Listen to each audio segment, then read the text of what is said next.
Hello everyone! Welcome back muli dito sa ating YouTube channel. Naway nasa mabuti po kayong kalagayan kasama ang inyong mga mahal sa buhay. At para naman sa mga subscribers natin na nasa ibayong dagat, nasa abroad, nasa malayo, isang napakalaking sakripisyo ang ginawa upang may mabago ang kanilang buhay at buhay ng kanilang pamilya. Dasal ko po lagi ang inyong kaligtasan. At para sa inyong lahat po, dasal ko ang inyong tagumpay ngayong Year of the Fire Horse. Sa mga gustong maging katawan ko at makiisa sa pagbabahagi ng konting ngiti at saya sa mga bata na apektado ng malakas na lindol last year, mga pagbaha at bagyo na nasa liblib na lugar, sila ang makakatanggap o benepisyaryo ng ating bag ng pag-asa for this year. Nasa screen niyo po ang ating RCBC Peso account, ang BPI Peso account natin at ang GCash account natin. You can do a screenshot para makuha niyo yung buong detalye or you can watch the replay mamaya-maya ng konti. And sa mga magdo-donate po, huwag kalimutan, isend niyo po yung screenshot ng inyong mga donasyon. Malulugod po ako and at the same time sa maliit na kapamaraanan ay makapag-thank you man lang ako sa inyo po. And of course, we have a surprise para sa mga donors. Always ako may pasorpresa ha. Sa mga bago pa lang, huwag kalimutan mag-like, mag-subscribe at i-click yung notification bell para lagi kang mauuna sa mga kaabang-abang na vlogs at live na mayroon tayo dito sa YouTube channel natin. And we have surprise na mga topic both for the public audience and the VIP audience. May mga kaabang-abang tayo na topic. Uulitin ko po, kung minsan 3 hours from the live nakakapag-announce pa tayo or at least an hour before the live nakakapag-announce pa tayo. That's why I am inviting you all na from time to time bibisitahin ninyo at halugugin ninyo yung mga content natin kasi nandyan lang yan, yung mga content na magbibigay gabay at pag-asa para sa inyo at sa inyong hanap buhay, sa estado ng pinansyal, sa estado ng relasyon sa mga taong nakapaligid sa inyo, sa estado ng pera, at marami tayong topic dito. Sa vlog natin ngayon, inaalay ko po ito sa estado ng pera at kayamanan at kailan best mag-invest, ano ang dapat iwasan ng bawat animal zodiac pagdating sa pera at kayamanan. Aalamin natin at sasagutin natin kung ang animal zodiac sign nyo po ba ay nakalaan or ihinihanda or nasa kapalaran nyo po ba ang pagyaman o pag-acquire ng maraming pera at oportunidad sa aspeto ng pera at kayamanan ngayong 2026.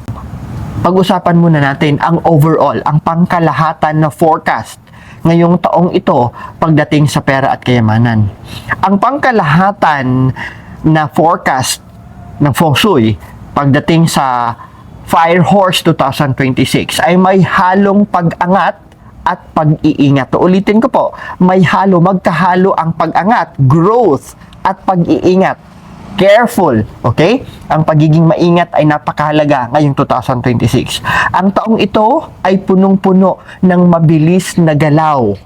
Kaya hindi pwede ang kukupad-kupad ngayong taon na ito. Hindi pwede yung hihiga-higa ka lang, uupo-upo ka lang at maghihintay ka lang na ang bahay mo, ang buhay mo at ang katawan mo na ang kikilos. Dapat ikaw mismo ay gagalaw.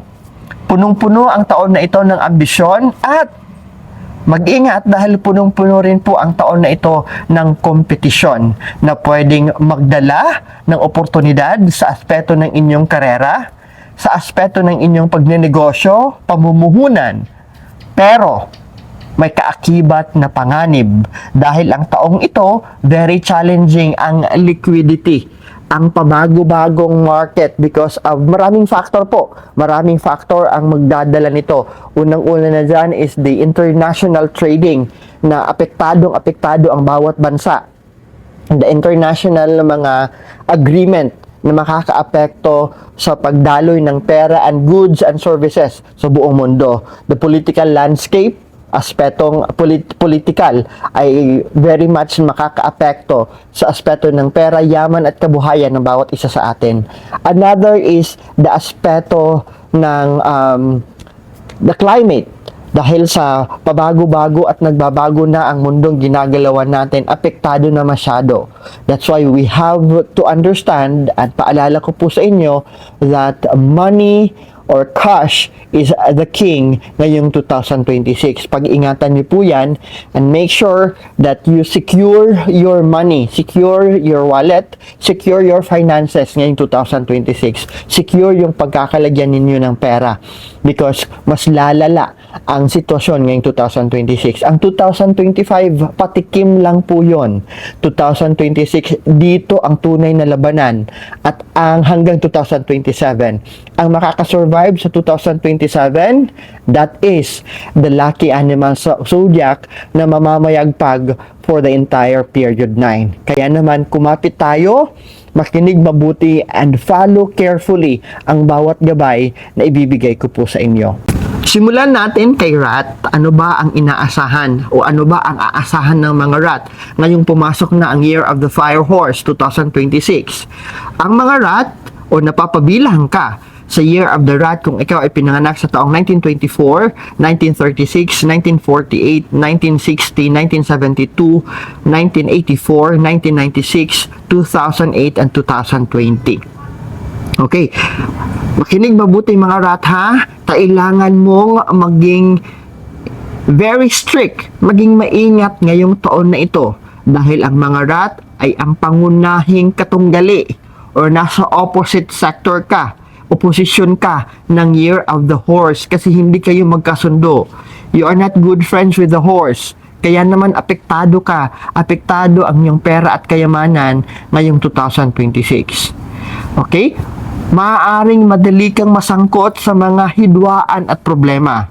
Kaya mahalagang bigyang pansin ang pagpapanatili ng pagiging kasundo mo ang lahat ng tao sa iyong paligid. Sa usaping pera at pinansyal, panatilihing ligtas ang iyong pera sa pamamagitan ng pag-iwas sa mga tinatawag natin na high-risk na investment. Manatiling conservative at huwag basta-bastang magtitiwala sa iba. Your income growth ay manggagaling through your communication. Kaya galingan mo ang pakikipag-usap mo. Dapat klaro. Your income growth will be coming from trading, online businesses, at digital skills.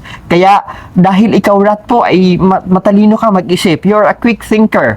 Ito'y makakatulong sa iyo to stay ahead with the stiff competition na mayroon ngayong 2026. Ang tamang timing for investment, okay?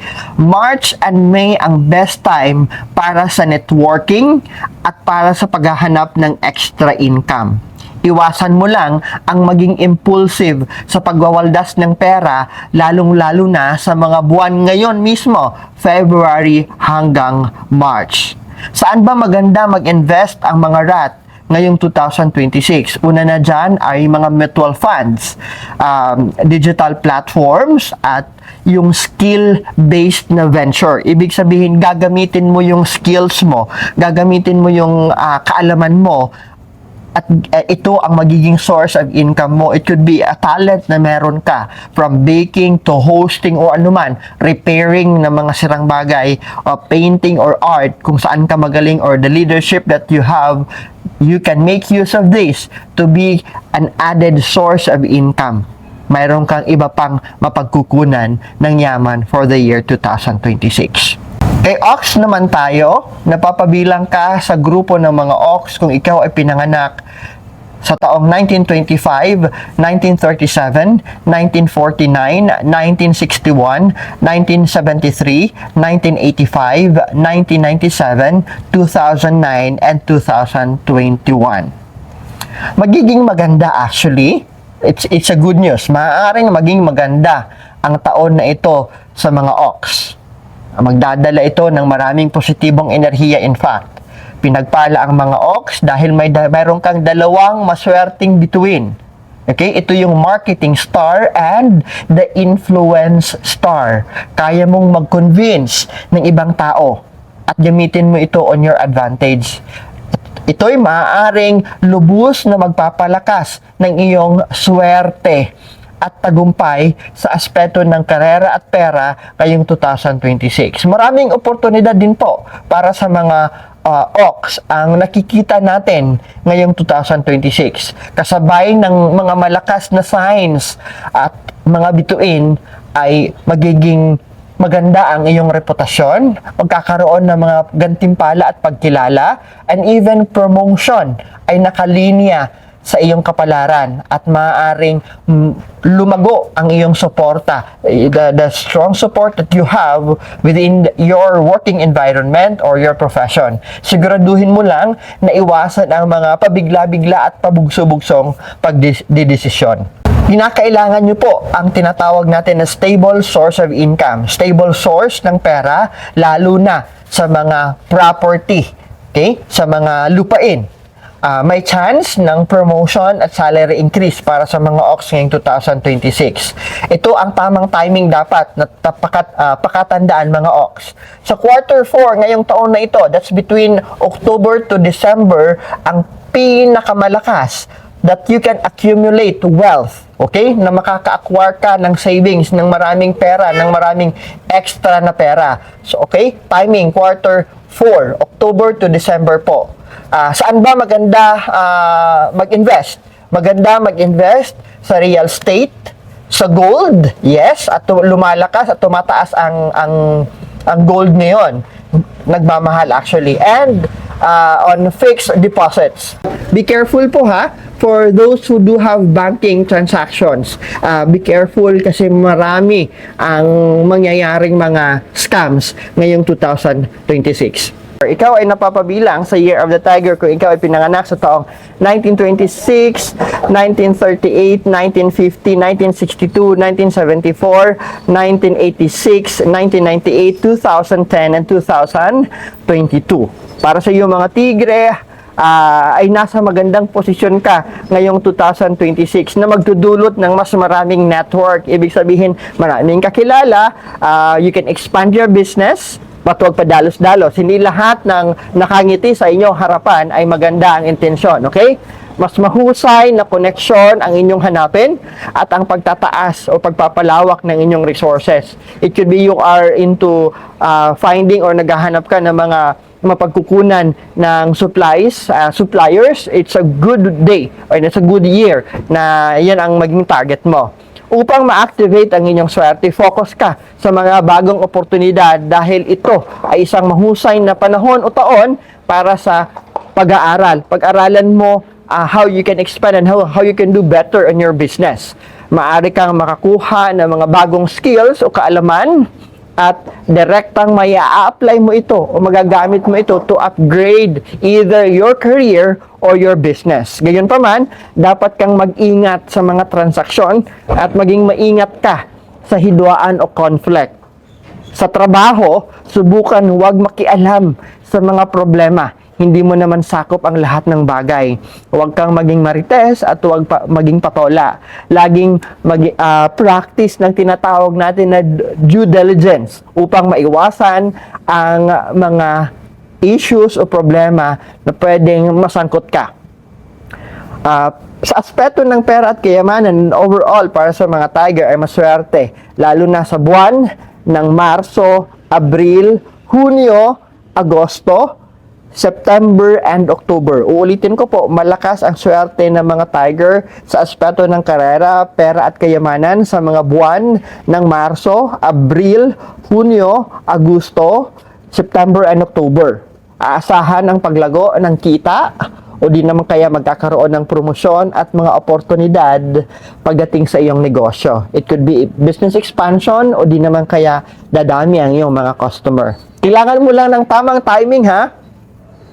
Your financial luck is on March, April, June, August, September, and October. Ito yung peak. Itong mga buwan na binanggit ko is a peak of your financial luck. Gamitin mo ito to save money, to accumulate wealth. Hindi spending, ha? Iwasan ang spending on March, April, June, August, September, October. Saan ba maganda mag-invest ang mga tiger? On your leadership role. It could be you're the boss, you're the owner, you're the manager. Maganda if you are on a leadership role. O di naman kaya politician ka. Entrepreneurship. Hindi kinakailangan na you go with the trend. Study on your community.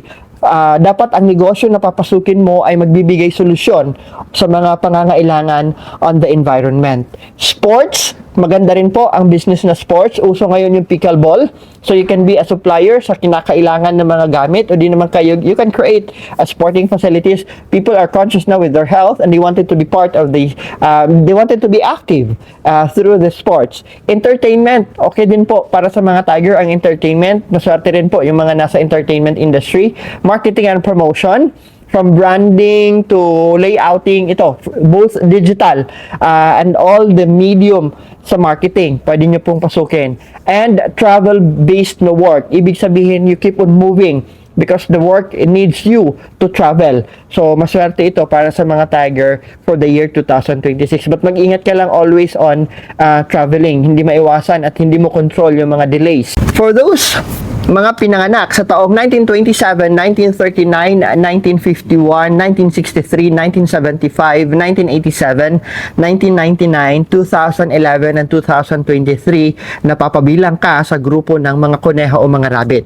Maganda ang iyong swerte ngayong taong 2026, pero maaari ka pa rin makaharap o humarap ng mga hadlang o challenges as you traverse the year. Kailangan mong mag-ingat sa pagharap sa mga hidwaan at hindi pagkakasunduan sa mga taong may mga masasamang intensyon sa iyong sarili. It could be mga magnanakaw, mga scammers. It could be somebody who's just looking at sa mga kilos at galaw mo, and then mamaya-maya may plano pa lang sirain ka yung reputasyon mo. So you have to be very careful sa mga tao sa inyong paligid. Hindi yun, ibig sabihin matagal mo na silang kakilala mga rabbit ay magtitiwala ka na sa kanila, okay? Sa usaping pera naman, mas mainam na manatiling very conservative ka. Hindi ito ang tamang panahon para sa mga high-risk decision making dahil ang yaman ay maaaring madaling dumating pero madali din itong mawala o maubos ngayong taon. Kaya siguraduhin na pangasiwaan. Manage your finances and manage your investment na may pag-iingat. Moderate but stable ang wealth sources mo o wealth score mo ngayong 2026. Kailangan mo lang mag-step up sa iyong comfort zone. Paano po ba ako mag-step up ng comfort zone? Rabbit ako. Unang-una, the best way that you can do is to build your new skills. Huwag matakot to attend seminars and trainings. Do self-learning. Maraming mga tutorial activities dyan sa skills learning na ma-acquire mo through YouTube and other social media na makakapanood ka sa mga skills like baking o ano pa mang pwedeng idagdag mo sa sarili mo. You are adding an asset to yourself. These are na hindi mananakaw ng mga asset, di ba? Maganda ito. Ang tamang timing, April to July is the stable months o mga buwan. From April to July are the stable months sa iyong income. Kaya maganda ang mga buwan na ito from April to July to save money, mag-impok. Saan maganda mag-invest ang mga rabbit? Mga rabbit, maganda mag-invest on real estate, on insurance, and mga time deposit or mga fixed deposits. Maswerte para sa inyo for the year 2026. For the dragons, ikaw ay napapabilang sa taon o year of the dragon kung ikaw ay pinanganak sa taong 1928, 1940, 1952, 1964, 1976, 1988, 2000, 2012, and 2024. Maaari mong asahan, dragon, na ang 2026 ay magiging paborable para sa iyo. Lalo na dahil ang iyong kapangyarihan sa tagumpay at impluwensya ay medyo mataas pa rin as we welcome the year of the fire horse. Maraming proyekto o mga project o business deals ang maaaring dumating sa iyo. Ngunit, you have to be careful with the transactions. Kasi hindi lahat ng transactions na ilalapag sa iyong harapan ay good transactions. Your income or your source of income ngayong 2026 might not be that stable. Pabago-bago may pag-angat, may pagbaba in every month. If you have seen our previous vlog, bago natin salubungin yung Year of the Fire Horse ngayong February 17, yesterday, may previous vlog ako kung saan makikita niyo sa chart ninyo yung monthly chart ninyo kung kailan maganda ang pasok ng pera at kayamanan, maganda ang inyong income, at kailan ito babagsak o bababa. Dahil dito, kailangan mong mag-ingat sa paghawak ng inyong pera. Iwasan ang mga unstable na investment at manatiling konserbatibo sa paghawak ng inyong finances. Huwag gumawa ng mga desisyon na nanggagaling ka sa isang matinding emosyon. What I'm pointing out is pag masaya tayo masyado, nakakabitaw, nakakagawa tayo ng desisyon na out of control at hindi pinag-iisipan. Meron naman pag we are at the peak of our anger, gumagawa tayo ng desisyon na pinagsisisihan natin. Kaya naman, iwasan po na gumawa tayo ng mga desisyon na nasa estado tayo ng very extreme na emotion. Okay? Kasi po, kung hahayaan natin na mangibabaw yung emosyon na mayroon tayo on that very day, mawawala tayo, madidiskaril tayo sa ating mga plano, at mawawala tayo sa focus sa pagpipilian natin na it will lead kadalasan nagkakamali at pagsisisihan natin sa huli. Maganda ang magiging simula ng taon for the dragon when it comes to the source of income, pero kailangan ang disiplina sa paggastos. Sa kalagitnaan ng taon, ang peak ng investment returns. Ibig sabihin, dito mo mararamdaman na papasok na yung mga last year na mga pinasok mong investment. Okay? March and May ang magandang buwan for you to invest. Okay? At iwasan ang February and March for impulsive na spending. Saan maganda ang mga dragon mag-invest? Unang-una, mag-focus muna kayo ngayong taon na ito for long-term savings. Yung pangmatagalan na magsisave talaga kayo. Mga fixed na mga deposit, mga skill-based na mga investment tulad ng mga training and education. Mas maganda, you acquire new knowledge and new skills ngayong 2026 instead of spending to material things. For the snake naman, 1929, 1941, 1953, 1965, 1977, 1989, 2001, 2013, and 2025. For the snake, ang taong ito ay magdadala ng mga very promising na mga opportunities. Pero, tandaan, kailangan mong manatiling mapagmatsyag dahil kahit na ang inyong mga external luck na mga stars, yes, maraming mga masaswerteng bituin ang naka-align sa inyo, ang inyong internal support naman ay kulang ngayong taon na ito. Ibig sabihin, ang iyong tagumpay ay talagang nakasalalay sa iyong sipag, sa iyong pasensya at sa effort na ibubuhos mo. May mga magagandang oportunidad sa aspetong pera at pinansyal, pero ang iyong income ay maaaring maging unstable na may potensyal para sa parehong mataas na gains o di naman kaya significant na mga pagkalugi. Bigyang prioridad ang pagbuo ng isang malakas na reputasyon sa pamamagitan ng marketing strategy. Steady ang inyong income, pero may mabigat na paggastos sa loob ng pamilya. It could be a health na issue, sa kalusugan na issue, or crisis na ikaw ang magpapalabas ng malaking pera or anything related sa inyong pamilya. Kaya mas mainam you communicate with your family para alam mo palagi ang mga nangyayari. Mid and late 2026, sa kalagitnaang bahagi ng taong ito hanggang sa huling bahagi ng taon na ito, maganda para masolusyonan mo at mabayaran mo lahat ng pagkakautang mo. At mas mag-focus on building up savings. Saan maganda mag-invest ang mga snake? Mutual funds and insurance. Dito maganda at savings. Ang focus mo dapat ngayong taon na ito, snake, ay savings. Ngayong araw na ito ay Ash Wednesday. Ito na ang simula or dito na pumasok yung Kwaresma.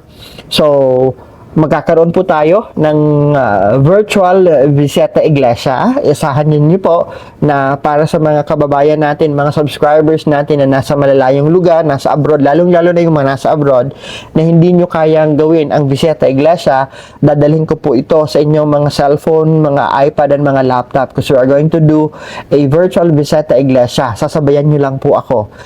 I cannot do it live kasi hindi naman lahat ng simbahan ay may signal, so it will be a recorded one. And at the same time, magkakaroon tayo ng 7 last words of Jesus Christ. Kaya, I am inviting, sino ba dito yung may lakas ng loob, who can speak and can deliver isa sa mga 7 last words of Jesus Christ. Gawin natin itong live, okay? I need pito na mga speakers who can deliver at mabigyang buhay based sa experience nila ang 7 last words of Jesus Christ. Pumili lang po kayo. Send me a message sa Facebook page natin. Official Facebook page, Franz Byron. Okay? So, asahan ko po yan na may magbo-volunteer. 7 lang po ang volunteer na kakailanganin ko. Ibig sabihin, for the entire week of the Holy Week, everyday live tayo habang binibigyan natin ng meaning ang 7 last words of God. 1 speaker per day. Ganon na lang. While on ahead of time, magre-record na ako at bibisita na ako ng mga simbahan for our Visita Iglesia so that for those na nasa duty, nasa trabaho, ay manunood na lang kayo and then magpa-flash ako ng prayer para guided kayo. Ano ba? Nasaan na ba tayo? Pang-7 simbahan na ba ito? Pang-3 simbahan na ba ito? Ano ba ang idadasalin ko? So mga gustong mag-donate din po ngayong March 28, 29, 30, and 31. Ito yung mga araw na I'm going to be very busy kasi at i-update ko. Magkakaroon ako ng mga short vlog and then long na mga vlog na makikita ninyo yung mga schools na bibisitahin natin na maghahatid tayo ng mga bag ng pag-asa. For those who are interested to donate and to be part, of course, may surprise din ako para sa inyo. You can send your donations through our RCBC account, our BPI account, and our GCash account. Tuloy tayo kay Horse. Horse, pinanganak sa taong 1930, 1942, 1954, 1966, 1978, 1990, 2002, 2014, and 2026. Malakas ang iyong personal power at kakayahan sa paghikayat na maaaring maging oportunidad mo dahil ang iyong ruling star ay maganda ngayong 2026. Pero mas mataas ang iyong atensyon o ibig sabihin, konting pagkakamali ay nakikita ka. Konting galaw mo, konting kibot mo, pagchichismisan ka. Ito yung dapat iwasan mo, okay? Kasi the attention span ng other animal zodiac sign ay nasa sa inyo po. Isa ka sa pansinin ngayong 2026. Maaari itong magdulot ng inggit o di naman kaya potensyal na hidwaan. Kaya naman kung may mga plano ka, okay, huwag mo itong ipopost sa social media. Kung may mga achievement ka, keep it with yourself. Huwag mo na lang ipost sa social media o huwag mo itong i-announce. Mahalagang mag-ingat sa mga taong naghihintay na ikaw ay mabigo. Yun ang pag-ingatan mo. Ang mga hidwaang ito ay maaaring makaapekto sa iyong enerhiya at sa kalaunan sa aspeto ng pera at kayamanan kasi madidisappoint ka na to be productive. Okay? So, ito'y magpapahiwatig na mataas na panganib na malaking pagkawala ng pera o di naman kaya oportunidad sa buhay mo kasi magiging disappointed ka na kasi hindi nangyayari, nadjinx kasi sinasabi mo, ina-announce mo, kasalanan mo din, di ba? Kung minsan kasi mayabang ka. Kailangan iwasan ang pabigla-biglang mga transactions at laging mag-ingat sa pamamagitan ng masusing pagsusuri at masinsinang pagsusuri sa bawat deal na iyong papasukin. Kahit na ang taon ay paborable, even the year 2026 ay paborable sa iyo, you need to do steady movement, steady expansion. Hindi ito ang tamang taon para sa mga pabigla-bigla o drastic o di naman kaya radical na pagbabago sa karera o sa negosyo. What I'm pointing out, Horse, hindi ito maganda if biglaan ka magre-resign o biglaan ka mag-shift ng career o di naman kaya biglaan maiisipan mo magba-branch out ka sa negosyo mo. Hindi ito maganda for that ugali. Kinakailangan you estimate muna your risk, pinagplaplanuhan ng maigi. Malakas ang iyong career growth at may chance na ma-promote ka o di naman kaya makatanggap ng bonus. Pero iwas sa tinatawag natin na ego-driven investment. Alam mo, yung pride ang nangingibabaw sa iyo. So, iwasan nyo muna ito, ang mga pride chicken nyo. Okay? Mid-year, that's between June and August, is the peak ng mga month or mga buwan. Peak months, June and August, are the peak months for your financial luck. Maganda ang pasok ng pera. May mga blessings na darating sa inyo. At huwag maging one day millionaire. Mag-save, okay? Saan maganda mag-invest? Unang-una, retirement plans. Pangalawa, property. And other na mga long-term investment tulad ng pagbili ng lupa, bahay, gold, o di naman kaya mag-save ka for pinaplano mong business na buksan on the next year or the coming years. Kay GOAT naman tayo, 1931, 1943, 1955, 1967, 1979, 1991, 2003, 2015, and 2027. Maaari mong asahan ang malakas na swerte sa aspeto ng negosyo, GOAT. Maraming oportunidad at aasahan niyo po ang pagtaas ng or oportunidad para makilala ka. Dahil ang iyong impluwensya at kapangyarihan sa marketing ay partikular na magiging malakas ngayong Year of the Fire Horse. Meron kang natural na kakayahan na makakuha ng tiwala ng iba at may malakas ka na kapangyarihan na manghikayat. Kailangan mong manatiling malinaw sa iyong mga pakikitungo sa ibang tao. Ito ay lalong mahalaga dahil ang presensya ng tinatawag natin na robbery star ay nagpapahiwatig na dapat mag-ingat ka sa mga issue pagdating sa tiwala at potensyal na pagkawala sa pamamagitan ng panlilinlang o pagnanakaw.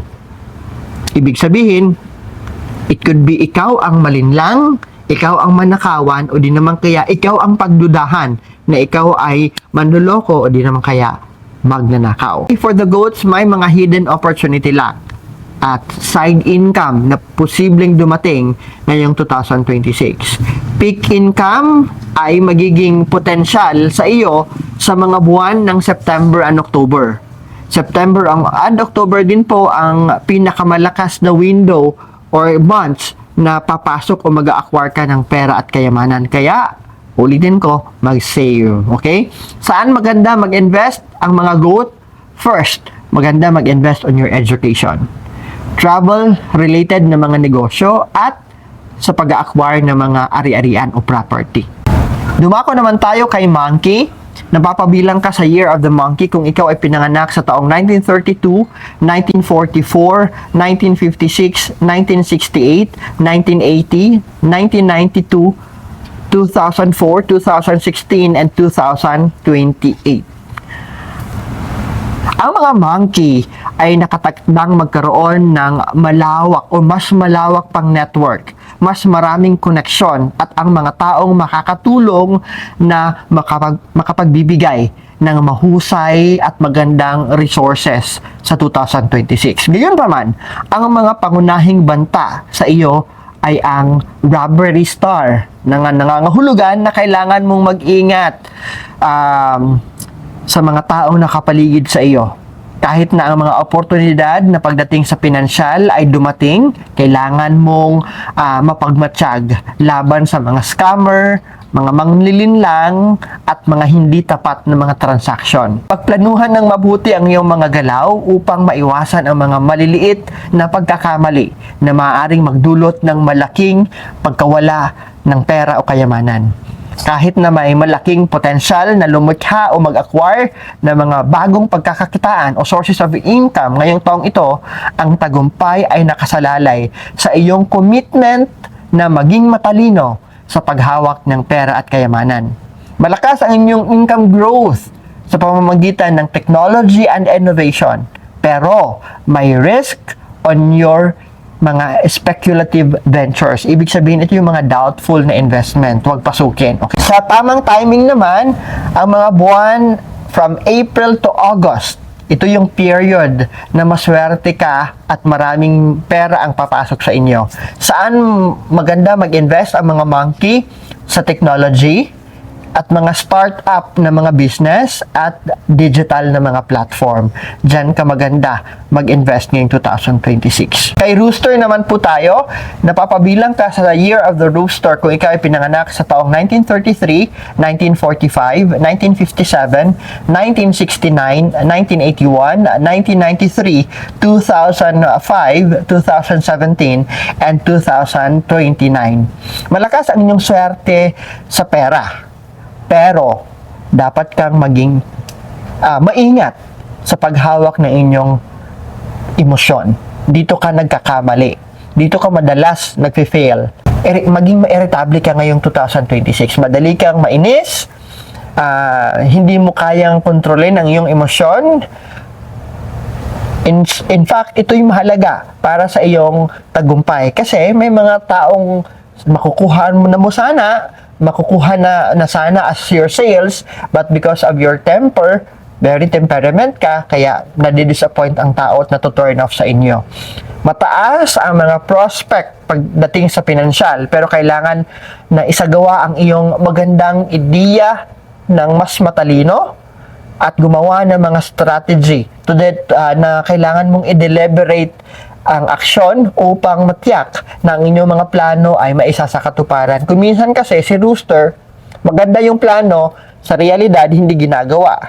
Meron namang wala sa plano, gagawin mo, kaya nagkakandapalpak-palpak. Mahalagang iwasan ang mga pabigla-biglang desisyon at huwag kang lumayo sa mga nakikita mo sa paligid. Tingnan mo, may mga opportunities dyan sa paligid mo. Ang problema sa iyo, tinitingnan mo yung mga nasa malayo at you are good in comparing yourself.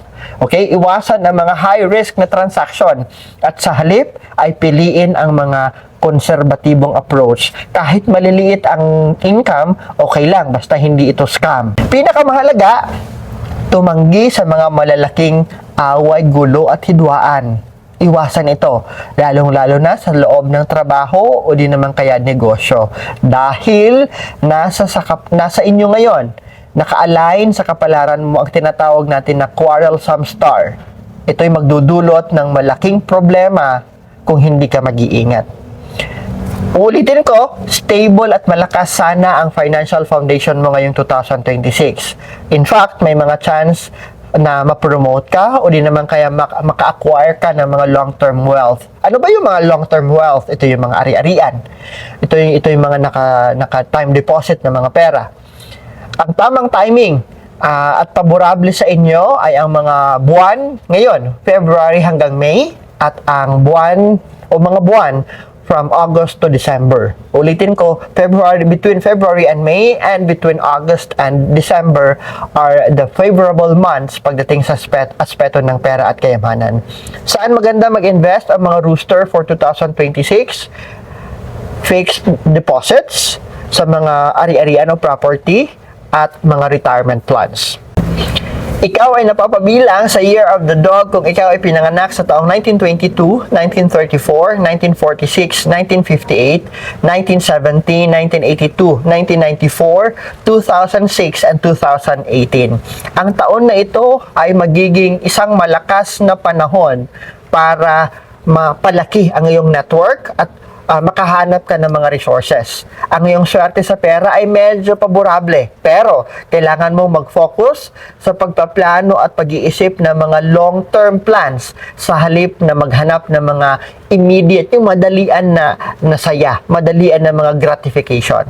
Sa pamamagitan ng pagpapalakas ng inyong market at pagpapaganda ng iyong skills, maaari mong palawakin ang inyong network at makakuha ng mas malaki pang mga investment at malaking kita. Lalo na dahil ang malakas na indikasyon para sa pagkuha ng mas maraming asset ngayong taon na ito ay nasa kapalaran mo. Tandaan na manatiling grounded. Huwag lalaki yung ulo, huwag yayabang, at iwasan ang pagiging overly conservative sa iyong mga long-term na mga plano and long-term vision. Basta't magplano ka para sa future sa halip na mga short-term plan ang ine-execute mo. Ang iyong potential sa yaman ay napakataas ngayong 2026. Stable, in fact, ang inyong income sources ngayon, magkakaroon ka ng mga paglago sa iyong mga assets. Maganda ang mga long-term wealth na ibibuild mo ngayon at mga conservative investment. Ang quarter 4, that's between October to December, ang pinakamalakas o paborableng mga buwan para sa pag-accumulate ng pera at kayamanan para sa mga dog. Saan ba maganda mag-invest ang mga dogs? Real estate, sa gold at mga alahas na totoo, at mga fixed na mga deposits. Alright, kay pig na tayo.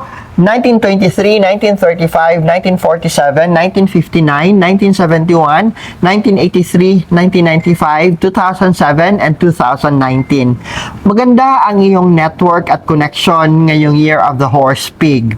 Pero, kailangan mong maging matalino sa iyong pinansyal na aspeto. Iwasan ang mga pabigla-biglang desisyon, pabigla-biglang pagbili at pagbigla-biglang paggastos.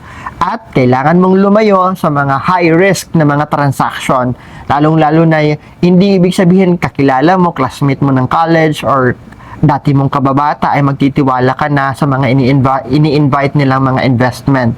Laging humingi ng mga payo sa mga matalino at mahuhusay na at pagkakatiwalaan ng mga mentor na makakagabay sa iyo sa daan na tatahakin mo sa aspeto ng investment, pera at pinansyal. Ang pagkokontrol ng iyong emosyon ay isa ring magandang susi para sa iyong tagumpay sa aspetong pinansyal ngayong 2026.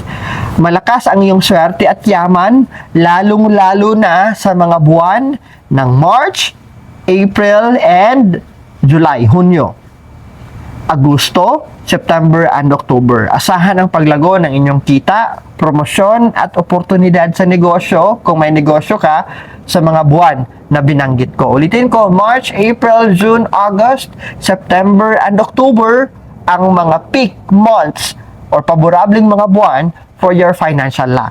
Saan ba maganda mag-invest ang mga pig?